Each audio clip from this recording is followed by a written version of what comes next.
राजकुमारी तारा तालाब में स्नान कर रही थी। वो एकदम निश्चिंत हो अपने ही ख्यालों में खोई बड़े ही आनंद के साथ स्नान करने में मग्न थी। दूसरी तरफ राजकुमार अभिमन्यु जंगल की तरफ बढ़ रहे थे। आमतौर पर वे इस समय कभी जंगल की तरफ नहीं आते थे। वो धीरे धीरे तालाब की ही ओर बढ़ रहे थे। राजकुमारी तारा अपने निर्धारित समय में स्नान कर वस्त्र आदि पहनने के उपरांत आखिर में बचे हुए अपने हाथों के ऊपर कालिख पोत रही थी। तब तक राजकुमार अभिमन्यु घूमते घूमते जब वे तालाब के पास पहुंचे तो उनकी नजर राजकुमारी तारावती पर गई। राजकुमारी का मुख उस समय दूसरी दिशा में था। वो बड़े ही आराम से आखिर में बचे अपने हाथों पर कालिख पोतने में तल्लीन थी। राजकुमार की नजर जब उसके गोरे हाथों पर गई तो वो अचंभित हो गया। ये कैसे हो सकता है? इसके हाथ इतने गोरे कैसे हो सकते हैं? ये तो काली थी ना? क्या ये कुछ छिपा रही है? क्या इसकी हकीकत कुछ और ही है? जरूर इसके पीछे कोई तो रहस्य है। एकदम से ऐसे अनेकों सवाल राजकुमार अभिमन्यु के दिमाग में उथल पुथल मचाने लगे। तभी राजकुमार ने विचार किया कि अभी उसके पास जाए और उसी से इस सब के बारे में पूछे।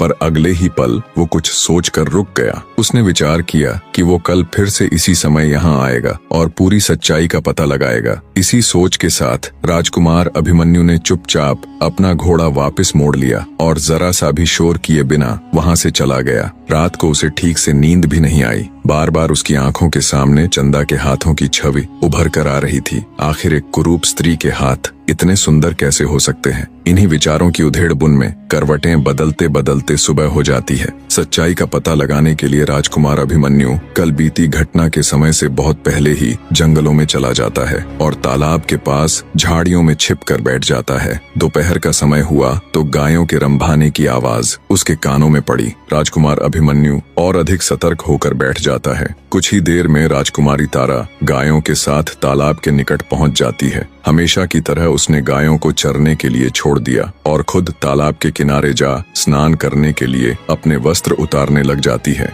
राजकुमार अभिमन्यु ये देखते ही आंखें बंद करके दूसरी तरफ देखने लग जाते हैं। पराई स्त्री को ऐसे देखना उनके लिए अक्षम्य अपराध था। जैसे ही पानी की कलकल की ध्वनि उसके कानों में पड़ी तो उसे यकीन हो गया कि चंदा अब पानी में उतर चुकी है। तो उसने आंखें खोलकर फिर से तालाब की तरफ देखा। पानी में उतरते ही चंदा यानी राजकुमारी तारा की कालिख उतर चुकी थी और उसका सुंदर चेहरा दमक रहा था। जब राजकुमार की नजर उसके चमकते हुए बेदाग चेहरे पर पड़ी तो तुरंत उसे झटका सा लगा। वही सुंदरता, वही होंठ, वही कजरारी आंखें, वही मासूमियत, वही तेज।